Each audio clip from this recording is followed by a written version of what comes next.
بسم اللہ الرحمن الرحیم ومن اشترى عبدا فقبضه فادعى عيبا لم يجبر على دفع الثمن حتى يحلف البائع او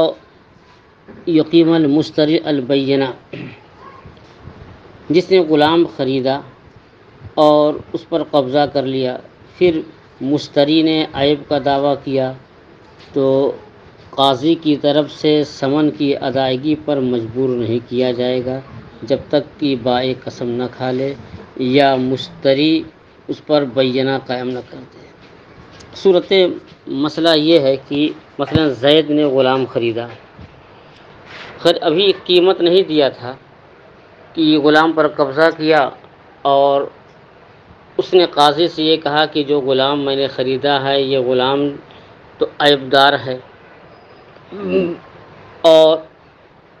مشتری جو ہے تو کہہ رہا کہ یہ عیبدار ہے، اور بائع جو ہے کہہ رہا نہیں یہ عیبدار نہیں تھا۔ اب یہ اختلاف ہوا، معاملہ قاضی کے ہاں پہنچا، تو قاضی جو ہے مشتری کو ثمن کی ادائیگی پر مجبور نہیں کرے گا جب تک کہ بائع یہ قسم نہ کھا لے کہ میرے پاس جب یہ تھا تو اس کے اندر کوئی عیب نہیں تھا، یا مشتری جو ہے بینہ قائم کر دے۔ مشتری اگر بینہ قائم کر دے کہ اس کے پاس گواہ ہو کہ ہاں جب یہ خریدا ہے قبضہ کیا تو اس میں عیب تھا، تو اگر بینہ قائم ہو جائے تو پھر مشتری کو قاضی جو ہے ثمن کی ادائیگی پر مجبور نہیں کرے گا، اور جو ہے مبی جو ہے اس بائع کو واپس کر دے گا۔ لیکن اگر اس کے پاس بینہ نہ ہو تو اب جو ہے بائع سے جو قسم لے گا۔ بائع اگر قسم کھا لے کہ یہ جب تک میرے پاس تھا تو اس کے اندر کوئی عیب نہیں تھا، اگر بائع قسم کھا لے اور مدعی کے پاس گواہ بھی نہ ہو، مشتری کے پاس کوئی گواہ نہ ہو، تو ظاہر کہ البینۃ علی المدعی والیمین علی من انکر، تو اب قاضی جو ہے مجبور کرے گا کہ رہے ثمن کی ادائیگی کرو۔ فرماتے ہیں کہ من اشتری عبدن، جس نے کوئی غلام خریدا، فقبضہ،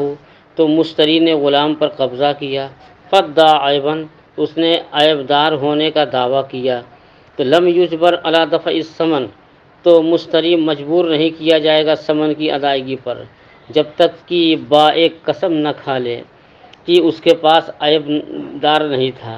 یا یہ کہ مشتری جو ہے بینہ قائم نہ کرے۔ وَلِأَنَّهُ أَنْكَرَ وُجُوبَ دَفْعِ الثَّمَنِ، کیونکہ وہ انکار کر رہا ثمن کی ادائیگی کے وجوب کو۔ مشتری جو ہے یہ قسم گویا انکار کر رہا ہے کہ میرے اوپر ثمن کی ادائیگی واجب نہیں، کیوں؟ اس لیے کہ بتا رہا کہ عیب دار ہے یہ، حیث انکر تعین حقہ بدعوی العیب، کہ اس نے جو ہے انکار کیا ہے اپنے حق کا، جو ہے حق کے متعین ہونے کا عیب کے دعویٰ کی وجہ سے دعویٰ کیا کہ مبی میں عیب تھا، اس لیے جب عیب دار ہے تو اب مبی کو میں نہیں لوں گا، تو اب مبی کے اندر اپنے دعویٰ کا انکار کیا، جب دعویٰ کا انکار کیا تو اب ثمن کی ادائیگی بھی اس پر واجب نہیں ہوگی۔ وہ دفع الثمن، اور ثمن کی ادائیگی کا بھی اس نے انکار کیا کہ ثمن میں نہیں ادا کروں گا۔ اولا لِيَتَعَيَّنَ حَقُّهُ بِإِزَاءِ تَعْيِينِ الْمُبِي، تاکہ اس کا حق جو ہے بائع کا حق مبی کی تعین کے مقابل میں متعین ہو جائے، تو اگر وہ قبول کر لیتا مبی کو تو اب بائع کا حق جو ہے مبی کے عوض یعنی ثمن پر واجب ہو جاتا۔ تو لِأَنَّهُ لَوْ قَضَى بِالدَّفْعِ، تو اب قاضی جو ہے اسے مشتری کو مجبور نہیں کرے گا ثمن کی ادائیگی پر، کیوں نہیں؟ کہ آج جو ہے مشتری کو قاضی مجبور کر دے کہ نہیں مبی تم نے قبضہ کر لیا ہے تو ثمن کی ادائیگی کرو، اور ثمن کی ادائیگی کا اگر حکم قاضی دے دے اور 2 دن 4 دن کے بعد جب جو ہے مشتری کے جو گواہ ہیں وہ آ جائیں اور قاضی کے پاس گواہی دے دیں کہ صاحب کہ اس نے جب قبضہ کیا ہے تو مبی کے اندر عیب تھا، تو جب 2 گواہ گواہی دے دیں کہ وہ مبی کے عیب دار ہونے کے، تو قاضی کو اپنا فیصلہ بدلنا پڑے گا۔ وہ کہے گا کہ ٹھیک ہے تو مبی واپس کر دو، اور بائع کو اپنے بائع سے کہیں گے تم ثمن واپس کر دو، تو قاضی اپنا فیصلہ بدلنے پر مجبور ہو جائیں گے۔ تو فیصلہ بدلنا یہ ٹھیک نہیں ہے اس لیے پہلے ہی ثمن کی ادائیگی پر مجبور نہیں کریں گے۔ کہتے وَلِأَنَّهُ لَوْ قَضَىٰ بِالدَّفْعِ، کیونکہ اگر قاضی جو ہے ثمن کی ادائیگی کا فیصلہ کر دے، وَلَعَلَّهُ يَظْهُرُ الْعَيْبُ، تو ہو سکتا ہے کہ عیب ظاہر ہو جائے گواہوں کی وجہ سے، فَيَنْتَقِضُ الْقَضَاءُ، تو اب قاضی کا فیصلہ ٹوٹ جائے، وَلَا يَقْضِي بِهِ صَوْنًا لِقَضَائِهِ، تو قاضی جو ہے مشتری پر ثمن کی ادائیگی کے لیے مشتری کو مجبور نہیں کرے گا ثمن کی ادائیگی کا، قاضی یہ اس کا فیصلہ نہیں کرے گا، کس کا فیصلہ؟ کہ ثمن کی ادائیگی کا فیصلہ نہیں کرے گا اپنے فیصلے کی حفاظت کے لیے، تاکہ جو ہے مشتری کے گواہ آ جائیں اور اس کا فیصلہ ٹوٹ جائے، تو اپنے فیصلے سے کی حفاظت ضروری ہے، اس لیے قاضی مشتری کو ثمن کی ادائیگی پر مجبور نہیں کریں گے۔ فَإِنْ قَالَ الْمُشْتَرِي شُهُودِي بِالشَّامِ اُسْتُحْلِفَ الْبَائِعُ وَدُفِعَ الثَّمَنُ، اسی مسئلے میں اگر قاضی نے مشتری سے کہا کہ اپنے گواہ لاؤ، اور قاضی سے مشتری نے کہا ہمارے گواہ تو ککرسنڈا میں ہیں اور وہاں سے کیسے یہاں آئیں گے، یعنی اتنی دور کہے کہ وہاں سے آنے میں دقت ہو، مثلا مدت مسافت پر ہو، تو اب جب ان کے گواہ نہیں آ سکتے ہیں تو ایک ہی صورت ہے البینۃ علی المدعی، کہ مدعی پر جو ہے یہاں بینہ نہیں، تو الیمین علی من انکر، تو بائع جو ہے یہ مبی کے اندر عیب سے انکار کر رہے ہیں، تو بائع سے قسم لیں گے، اور اگر قسم کھا لے وہ،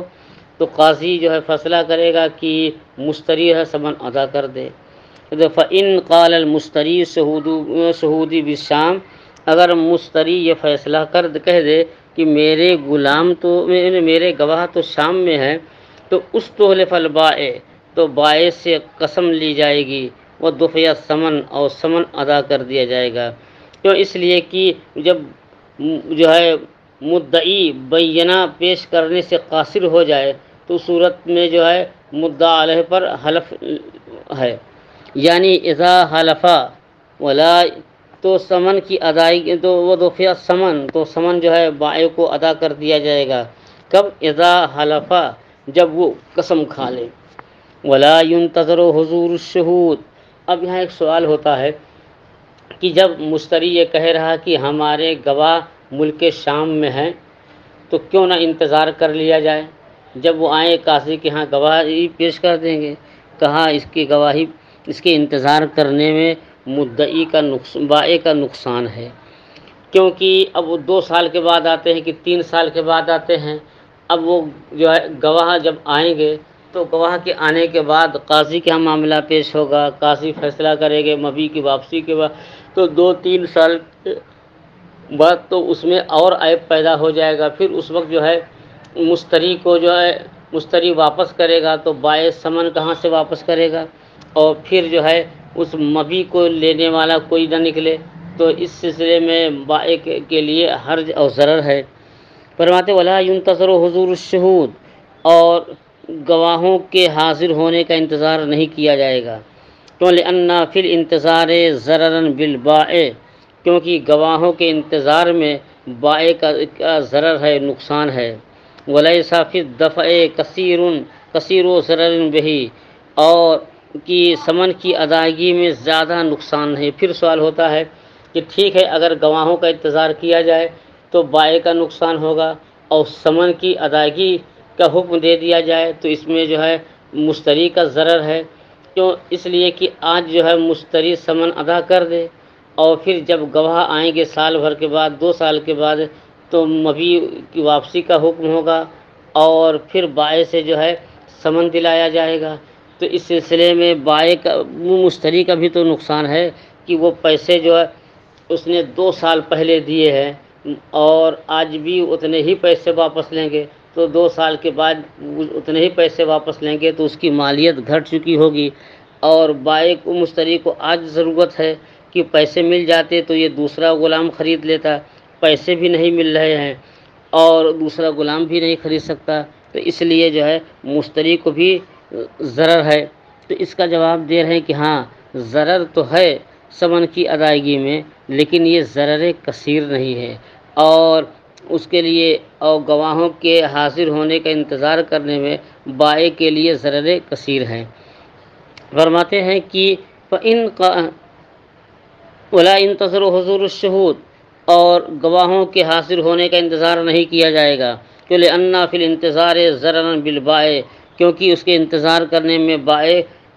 کے لیے ضرر ہے، وَلَيْسَ فِي الدَّفْعِ كَثِيرُ ضَرَرٍ، اور ثمن کی ادائیگی میں ضرر تو ہے مگر کثیر ضرر نہیں ہے، کیوں لِأَنَّهُ عَلَى حُجَّتِهِ، کیونکہ وہ اپنی حجت اور دلیل پر ہے۔ اما اذا نقلا لازم العیب، لیکن جب مشتری جو ہے بائع قسم کھانے سے انکار کر دے، جب قاضی اسے کہے اچھا قسم کھاؤ کہ عیب نہیں تھا، اگر وہ قسم کھانے سے انکار کر دے تو لازم العیب، تو عیب لازم ہو جائے گا، کہ لأنہ حجۃ فی، کیونکہ یہاں مدعا علیہ کا قسم کھانے سے انکار کرنا یہ مدعی کے لیے حجت و دلیل ہے۔ ومن اشترى عبدا فادعى عباقا لم يحل في البائع حتى يقيم المشتری البینۃ انہ ابقى عنده۔ زید نے غلام خریدا، اب زید نے بائع سے کہا کہ جو غلام میں نے خریدا ہے یہ باب الاختر جو ہے یہ تو بھگیڑو غلام ہے، تو بھاگ رہا ہے، اور وحید الرحمن کہہ رہا نہیں یہ میرے پاس تھا تو بھاگتا نہیں تھا، یہ تو آپ ہی کے پاس بھاگ رہا ہوگا۔ تو اب جو خریدنے والے نے دعویٰ کر دیا کہ بابو الاختر جو یہ غلام ہے یہ بھگیڑو ہے، بھاگ رہا ہے، تو اب بائع سے جو ہے قسم جو ہے کھلائیں گے، وحید الرحمن سے قسم کھلائیں گے اس کے بھگیڑو ہونے پر یا نہیں۔ فرماتے ہیں کہ من اشترى عبدا، جس نے غلام خریدا، فادعا عباقا، عباق کہتے ہیں غلام کے بھاگنے کو، کہ پھر مدعی نے مثلا میں نے دعویٰ کیا کہ یہ غلام بھگیڑو ہے، بھاگنے والا، تو لم یحل فی البائع، تو بائع سے حلف نہیں لیا جائے گا، حتی یقیم المشتری، یہاں تک کہ مشتری جو ہے بینہ قائم کر دے کہ انہ ابقى عنده، کہ وہ اس کے پاس بھاگا ہے۔ مثلا پہلے میں دعویٰ کروں کہ یہ غلام ہمارے پاس سے بھاگ چکا ہے، بھاگتا رہتا ہے، اور لیکن صرف ہمارے دعویٰ کرنے سے مدعا علیہ سے بائع سے قسم نہیں لیں گے، پہلے میں یہ بینہ سے ثابت کروں کہ یہ میرے پاس رہتے ہوئے غلام بھاگ گیا، تو دو گواہ سے میں اس کے بھگیڑو ہونے کو ثابت کروں، پھر اس کے بعد مدعا علیہ یعنی بائع یہ قسم کھائے کہ میرے پاس سے تو کبھی نہیں بھاگا ہے۔ من اشترى عبدا، جس نے غلام خریدا، فادعى عباقا، تو مشتری نے غلام کے بھگیڑو ہونے کا دعویٰ کیا، تو بائع سے قسم نہیں لی جائے گی جب تک کہ مشتری اس بات پر قسم نہ کھا لے کہ اس بات پر بینہ نہ پیش کر دے کہ یہ غلام اس کے پاس سے بھاگا ہے۔ والمراد التحلیف علی انہ لم یابق عنده، اور کہتے ہیں مراد جو ہے کہ بائع سے قسم نہیں لی جائے گی، کہتے ہیں بائع سے قسم لینے سے مراد یہ ہے کہ یہ قسم کھائے کہ اس کے پاس سے نہیں بھاگا ہے، کہ الا انہ لم یابق عنده، کہ اس کے بائع کے پاس سے غلام کبھی نہیں بھاگا ہے، یہ قسم کھائے گا بائع۔ تو لأن القول وإن كان قوله، کیونکہ یہاں اس مسئلے میں اگرچہ بائع کی بات معتبر ہوگی، لیکن انکارہ انما یعتبر بعد قیام العیب، لیکن قسم کھانے سے انکار اس وقت معتبر ہوگا کہ پہلے جو ہے عیب کے قائم ہونے پر بینہ پیش کر دیا جائے، پہلے میں یہ ثابت کر دوں کہ ہاں یہ غلام جو ہے بھگیڑو ہے۔ فرماتے ہیں وَإِن كَانَ قَوْلُهُ لأن القول وإن كان قوله، کہتے اس مسئلے میں اگرچہ بائع کی بات معتبر ہوگی، کیوں اس لیے کہ بھگیڑو ہونے سے وہ منکر ہے، لیکن بائع کا انکار اس وقت معتبر ہوگا جب کہ عیب کا قائم ہونا ثابت ہو جائے، مشتری کے ہاتھ میں، کہ مشتری کے قبضے میں رہتے ہوئے عیبدار ہونا ثابت ہو جائے۔ وہ معرفتہ بالحجت، اور اس کی معرفت کہ یہ ہمارے پاس سے مشتری کے پاس سے بھاگا ہے یا نہیں یہ گواہوں سے ثابت ہوگا۔ فَإِذَا أَقَامَهَا حُلِّفَ بِاللَّهِ، اور جب مشتری نے یہ حجت قائم کر دیا، بینہ قائم کر دیا کہ یہ غلام اس کے پاس سے رہتے ہوئے بھاگ چکا ہے، تو حلف باللہ، تو مشتری سے قسم، مدعا علیہ یعنی بائع سے قسم لی جائے گی کہ بائع یہ قسم کھائے کہ لقد باعہ وسلم الیہ وما ابقى عنده قط، وما میں ما نافیہ ہے، اور جب مشتری بینہ قائم کر دے اس کے بھاگنے پر تو مدعا علیہ یعنی بائع سے یہ قسم لی جائے، وہ کہے کہ خدا کی قسم میں نے غلام کو بیچا اور اس کے مشتری کے حوالے کیا، لیکن ہمارے پاس سے اس کے پاس سے کبھی وہ غلام نہیں بھاگا ہے۔ کیا قسم کھائے گا کہ میں نے اس غلام کو بیچا اور مشتری کے حوالے کر دیا، لیکن کبھی بھی یہ غلام میرے پاس سے نہیں بھاگا ہے۔ کذا قال فی الکتاب، ایسے ہی جو ہے کتاب میں مذکور ہے کہ کتاب مبسوط میں بھی ہے۔ وَإِنْ قَشَا حَلَّفَهُ بِاللَّهِ، یا اگر چاہے تو قاضی اس طرح قسم لے لے کہ ما له حق الرد علیک من الوجہ الذی یدعی، کہ جو ہے با اس طرح قسم کھائے کہ خدا کی قسم کہ اس کو اس طریقے پر واپس کرنے کا حق نہیں ہے جس طرح سے وہ دعویٰ کر رہا ہے۔ یہ مشتری کو قاضی سے کہے کہ خدا کی قسم اس مشتری کو اس جہت سے واپس کرنے کا حق نہیں ہے جس جہت سے دعویٰ کر رہا، اور دعویٰ کر رہا غلام کے بھگوڑے ہونے پر، اور یہ غلام ہمارا بھگوڑا نہیں ہے۔ یا اس طرح قسم کھائے او باللہ ما ابقى عنده قط، یہ قسم کھائے کہ خدا کی قسم یہ غلام اس کے پاس سے کبھی نہیں بھاگا ہے، یہ بھی قسم کھا سکتا ہے۔ اما کہتا ہے اما لا يحلفه بالله لقد باعه وما به هذا العيب، ہاں لیکن جو ہے قاضی اس طرح قسم نہیں کھلائے گا کہ کہو تم قسم کھاؤ کہ خدا کی قسم تم نے غلام کو بیچا اور تمہارے پاس یہ عیب نہیں تھا، کہتے ہیں اور لیکن اس طرح قسم نہیں کھلائے گا بائع کو کہ اس نے بیچا اور خدا کی قسم اس کے پاس یہ عیب نہیں تھا، یعنی بیچنے وقت یہ عیب نہیں تھا، بھگیڑو نہیں تھا وہ۔ ولا باللہ لقد باعہ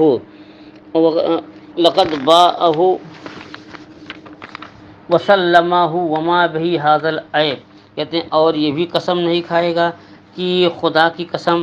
میں نے جو ہے اسے بیچا اور اسے مشتری کے حوالے کیا حالانکہ اس میں یہ عیب نہیں تھا، اس طرح قسم نہیں کھائے گا۔ کیوں کہ لأن فیہ ترک النظر للمشتری، کیونکہ اس طرح قسم کھانے میں مشتری کے ساتھ شفقت کو ترک کرنا ہے۔ کیوں لأن العیب قد یحدث بعد البیع قبل التسلیم، کیونکہ عیب تو بیع کے بعد بھی ہو سکتا ہے، مشتری کے سپرد کرنے سے پہلے بھی ہو سکتا ہے، اور وہو موجب للرد، اور وہ عیب جو بیع ان کے منعقد ہونے کے بعد اور مشتری کے سپرد کرنے سے پہلے پیدا ہو، وہ عیب موجب رد ہوتا ہے۔ اور اس نے یہ قسم کھا لیا کہ خدا کی قسم میرے بیچنے اور سپرد کرنے تک یہ عیب نہیں تھا، تو جب سپرد کرنے تک کہیں گے تب تو یہ واپسی نہیں ہو سکتی ہے۔ ہاں کبھی یہ ہو سکتا ہے کہ بیچا ہو اس وقت عیب نہ ہو، لیکن جب سپرد کر رہا تھا تب عیب پیدا ہو گیا تھا۔ کہتے ہیں اس میں مشتری کے جو ہے کے لیے شفقت کو ترک کرنا ہے، کیونکہ عیب کبھی خرید بیع کے بعد اور مشتری کے حوالے کرنے سے پہلے بھی پیدا ہو جاتا ہے، اور یہ عیب موجب رد ہے، انہیں واپس کرنے کا موجب ہے۔ والاول ذہول عنہ اور والثانی یوہم تعلقہ بالشرطین، پہلی صورت میں یہ ذہول کا جو ہے یہ ذہول ہو سکتا ہے۔ پہلی صورت کیا ہے؟ قسم کھایا باللہ لقد باعہ وما بہ ھذا العیب، کہ خدا کی قسم میں نے یہ بیچا، اس غلام کو فروخت کیا، لیکن غلام میں عیب نہیں تھا، کیونکہ ہو سکتا ہے کہ قسم کھانے کے وقت اس کی توجہ نہ رہی ہو کہ غلام میں عیب تھا کہ نہیں تھا، اور غلام میں عیب تھا لیکن اسے یاد نہ رہا ہو، تو اس طرح قسم کھانے میں ذہول کا بھی احتمال ہے۔ اور دوسری صورت کیا ہے؟ دوسری صورت یہ کہ خدا کی قسم میں نے غلام بیچا اور مشتری کے حوالے کیا اور اس میں یہ عیب نہیں تھا، تو گویا معلق کیا ہے دو شرطوں پر، ایک بیچنے اور دوسرے سپرد کرنے پر، کہتے ہیں اور دوسری میں یہ وہم ہوتا ہے کہ یہ عدم عیب کا تعلق دو شرطوں سے ہے کہ بیچنے اور سپرد کرنے سے، فَيَتَأَوَّلُهُ فِي الْيَمِينِ عِنْدَ قِيَامِهِ وَقْتَ الْبَيْعِ دُونَ التَّسْلِيمِ۔ تو ہو سکتا ہے کہ یہ بیچنے والا بہت چالاک رہا ہو، اور وقت بیع جو ہے عیب تو نہیں تھا، لیکن سپرد کرنے کے وقت عیب پیدا ہو گیا تھا، اور قسم اس طرح کھا رہا کہ خدا کی قسم بیچنے اور سپرد کرنے کے وقت اس میں نہیں تھا۔ تو صحیح کہ بیچنے کے وقت تو عیب نہیں تھا، لیکن مشتری کے سپرد کرنے کے وقت اس میں عیب پیدا ہو گیا تھا۔ تو اب چالاکی سے جو ہے دو شرطوں پر معلق کر دیا، تاکہ جو ہے مشتری یہ سمجھے کہ ہاں یہ صحیح کہہ رہا ہے، حالانکہ جو ہے کہ یہ اس میں فراڈ کر رہا ہے۔ فرماتے ہیں دوسری صورت میں یہ وہم ہوتا ہے کہ عیب نہ ہونا یہ دو شرطوں کے ساتھ معلق ہے۔ فَيَتَأَوَّلُهُ فِي الْيَمِينِ عِنْدَ قِيَامِهِ وَقْتَ التَّسْلِيمِ دُونَ الْبَيْعِ۔ تو بائیں جو ہے تعویل کرے قسم کی کہ عیب تو بیچنے کے وقت تھا مگر سپرد کرنے کے وقت جو ہے نہیں تھا، کہ ہاں فَتَأَوَّلُهُ فِي الْيَمِينِ، تو قسم میں تعویل کرے کہ عیب جو ہے وقت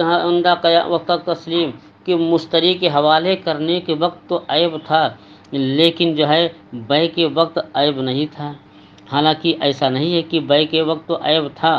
لیکن اس نے گھما پھرا کر کے بات کرتی جس سے ثابت ہو کہ بیع کے وقت بھی عیب نہیں تھا اور سپرد کرنے کے وقت بھی عیب نہیں تھا۔ حالانکہ بیچنے کے وقت تو عیب نہیں تھا، لیکن سپرد کرنے کے وقت عیب تھا۔ تو اس کو دو شرطوں میں معلق کر دیا، تو اب سمجھنے والے سمجھیں گے کہ ٹھیک ہے، جب اس نے اس کے حوالے کیا اس وقت عیب نہیں تھا، اس لیے اس طرح قسم نہیں کھائیں گے۔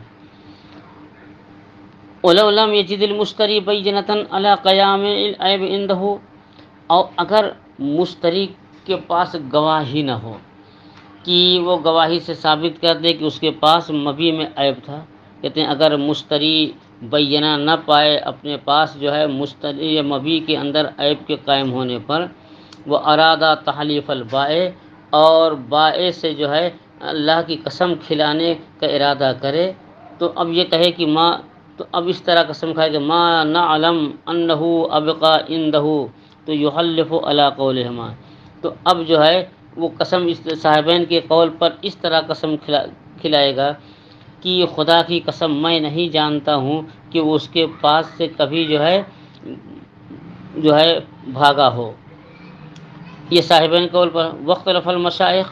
اور مشائخ کا اس میں اختلاف ہے امام اعظم کے قول کہ امام اعظم کے نزدیک جو ہے قسم کھلائیں گے یا نہیں، اس میں اختلاف ہے۔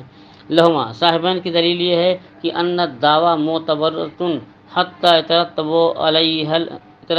علیہ البینہ، کہ یہ دعویٰ معتبر ہوتا ہے اور کیوں، تاکہ اس پر بینہ مرتب ہو، پہلے دعویٰ ہوتا ہے پھر اس کے بعد بینہ۔ فقضا ترتب التحلیف، تو ایسے ہی حلف کا ترتب ہوتا ہے کہ پہلے دعویٰ ثابت ہو پھر حلف کا جو ہے ترتب ہوگا۔ وَلَهُ، امام اعظم کی دلیل علی ما قالہ البعض، جیسا کہ بعض فقہا نے فرمایا کہ جو ہے باعث سے قسم نہیں لی جائے گی، تو ان الحلف ترتب علی دعوی صحیحۃ، کہ حلف کا ترتب ہوتا ہے دعوی صحیحہ پر، ولیست تصح الا من خصم، اور یہ دعویٰ جب صحیح ہوتا ہے کہ خصم سے، ولا یعتبر خصما فیہ الا بعد قیام العیب، اور صورت مسئلہ میں مشتری کا خصم ہونا ثابت ہی نہیں ہوتا جب تک کہ وہ عیب قائم نہ ہو جائے۔ اگر مشتری یہ ثابت کر دے گواہوں سے کہ ہاں اس کے قبضہ کرنے کے بعد جو ہے مبیع کے اندر عیب تھا، تو اب اگر ثابت ہو جائے بینہ سے، تب وہ دوسرے فریق سے قسم لیں گے۔ فرماتے ہیں کہ حلف مرتب نہیں تھا، حلف کا ترتب نہیں ہوتا ہے مگر دعوی صحیحہ پر، اور دعوی صحیحہ نہیں ہوتا مگر خصم سے، اور خصم نہیں ہوتا ہے مگر جو ہے عیب کے قیام کے بعد۔ وَإِذَا نَقَلَ عَنِ الْيَمِينِ، اور جب بائع نے قسم کھانے سے انکار کر دیا تو عندہما یحلف ثانیاً، تو امام اعظم امام ابو یوسف اور امام محمد کے نزدیک جو ہے قسم لی جائے گی دوبارہ، کہ للرد علی الوجہ الذی قدمناہ، کہ دوبارہ قسم لی جائے گی اس طریقے پر واپس کرنے کے جیسا کہ ہم نے بیان کیا۔ قال رضی اللہ عنہ، صاحب ہدایہ نے فرمایا کہ اذا کانت دعویٰ فی اباق الکبیر یحلف ما ابقاء منذ بلغ، کہ جب کہ مشتری کا یہ دعویٰ ہو بڑے یعنی بالغ غلام کے بھاگنے میں، تو اب جو ہے بیچنے والے سے قسم لی جائے گی کہ اس کے پاس سے کبھی نہیں بھاگا ہے، کہ یہ کبھی بھاگا نہیں جب سے یہ بالغ ہوا۔ کیوں؟ لأن الاباق فی الصغر لا یجب رده، کیونکہ بچوں میں نابالغ بچوں میں بھاگنا جو ہے یہ جو ہے لا یجرد، تو یہ موجب رد نہیں ہوتا بلوغ کے بعد۔ اگر کوئی غلام جو ہے نابالغی حالت میں بھاگتا ہو اور تو بالغ ہونے کے بعد عیب شمار نہیں کیا جائے، کیونکہ بچوں کی خصلت میں کھیل کود ہے، شعور کی کمی ہے۔ اگر کوئی غلام نابالغی کی حالت میں بھاگتا رہا ہو اور بالغ ہونے کے بعد نہ بھاگتا ہو تو یہ عیب شمار نہیں ہوگا۔ صاحب ہدایہ فرماتے ہیں کہ یہ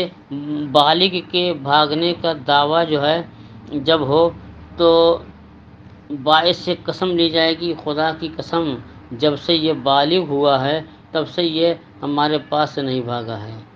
لأن الاباق فی الصغر لا یجب رده بعد البلوغ، کیونکہ جو ہے نابالغی میں بھاگنا یہ واجب نہیں کرتا ہے بالغ ہونے کے بعد اس کے رد کرنے کو۔